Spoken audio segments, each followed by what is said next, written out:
Um, are you going to call Congressman Zaldico? I don't know if he's invited, if he is one of the invitees. So, kasi nakafocus kami doon sa 15 contractors. Isn't SunWest part of the 15, sir? I'm not sure. It is, sir. If it is part, The mayor said, your mayor said, meron kayong 4.2. Kung tama po yung rinig ko dun sa video na napanood ko, would that be correct, sir? hindi rin ako familiar. Although ang alam ko, that is from 2022 up to 2025. So, 22, 23, 24, 4 years, I think.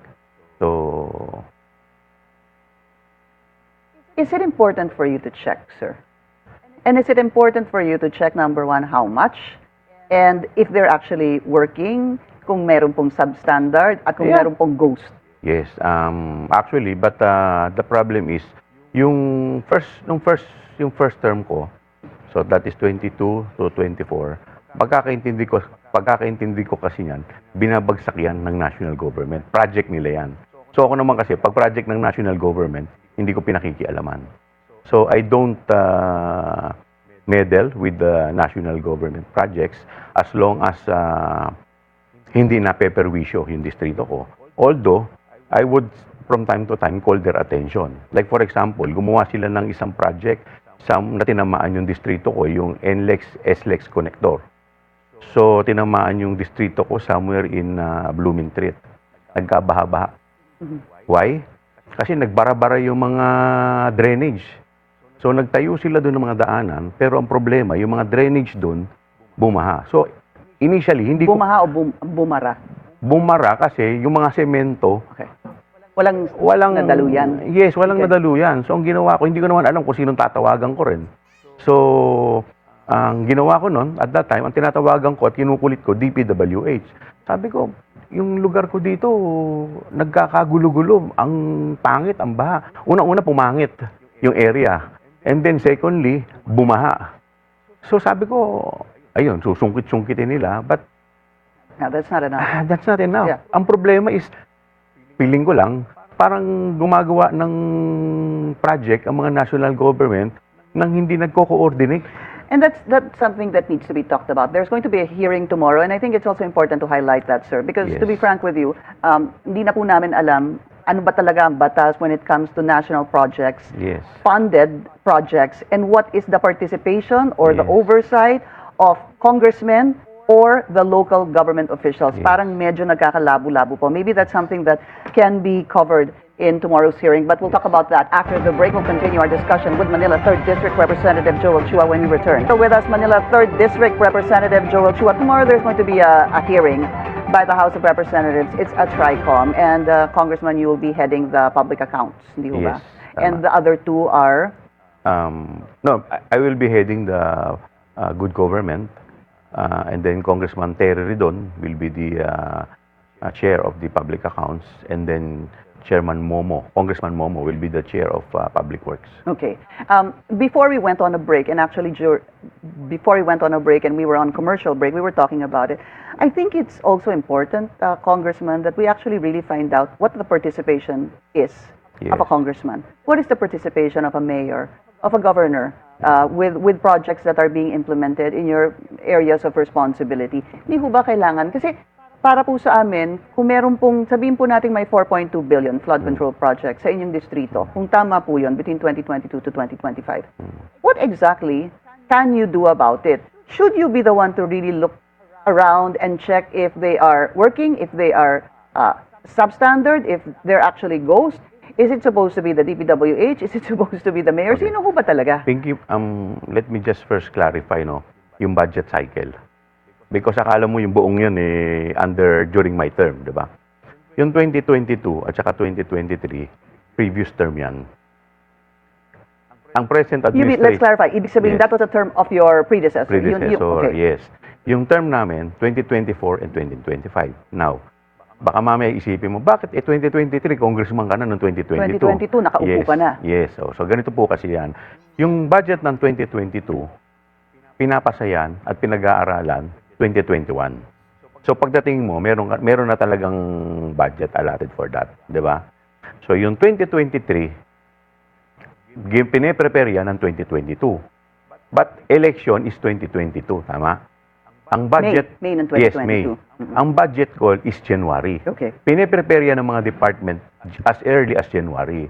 So, let's say January up to June. Dadalhin naman yan sa Congress is August.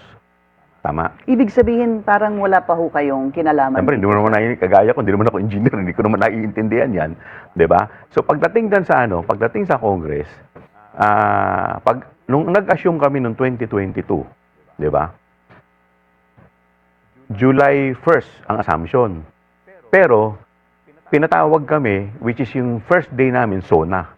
That is 4th Monday of July. Tama? So, pagdating ng August, andyan dyan na yung budget. So, ano ka nalaman mo? Nakabalangkas na po yun. Nakabalangkas na. Okay. And even the president, at that time, siyempre, kapapanalo pa lang ng presidente nung May, mag-assume siya ng June, end of June. So, July 1 pa lang siya mag-assume. So, pag-assume ng July, siya mag-create ka pa ng cabinet. Diba? So, tapos gagawa ka ng SONA. Okay. So, iyan ang ano yan. So, ang talagang budget na cycle ng present administration, 2024 and 2025. Para po, especially for someone like you. Okay, Yes. okay, at least klaro po yan. So, going back to my question, sir, there needs to be some sort of, we have to be clear about Yes. projects that are being implemented Tama po and kayo. who actually takes responsibility for them. Yes. Because it's easy for us to say, Congressman ka ng 3rd District, hindi mo alam. Tama. Mayor ka ng Manila, Governor ka ng Bulacan, hindi mo alam. Yes, Parang mga tama. ganun po eh. Is it clear to you who actually is supposed to monitor or have oversight functions over this, sir? The one who should be monitoring yung implementing agency. Because ang trabaho ng congressman is mag-allocate ng budget, mag-approve ng budget. 'Di ba? So, like for example, in my case, tatanungin mo ko, kung itong project na to is substandard. Hindi ko masasabi sa'yo kung substandard dahil hindi naman ako engineer eh. I do not know kung ano yung kapal dapat ng bakal niya. But you can try to find out, can't Yes. you? Eh, Because tama that's ka. exactly what Congressman Leviste did. Yes. Ang ginawa po niya, kakaupo lang po niya, nagrenta ata siya ng mga truck, may chinek siya na lugar somewhere in his district in Batangas, chinek po niya yung sheet piles. Ang nakita po niyang sheet piles ay 5 meters, pero chinek po niya yung binayaran doon sa contractor na yon at lumabas. Ang binayaran is supposed to be 15 meters, pero ang ginamit po na sheet pile is 5 meters. 5 meters. He did it. I mean, that's probably something you guys can do as well, Yes, right? tama naman. Tama naman din yung ginawa niya. But looking back, but sinasabi ko kasi kung ano yung trabaho talaga ng mga congressman, di ba? So, siyempre, hindi naman natin po pwedeng pare-parehas dahil minsan may mga axe to grind din yung iba eh. So, why are they doing that? Diba? So, But don't you want to do it for your people? yeah, of course For we your will do that. Dahil constituents? kasi nga, because of what happened.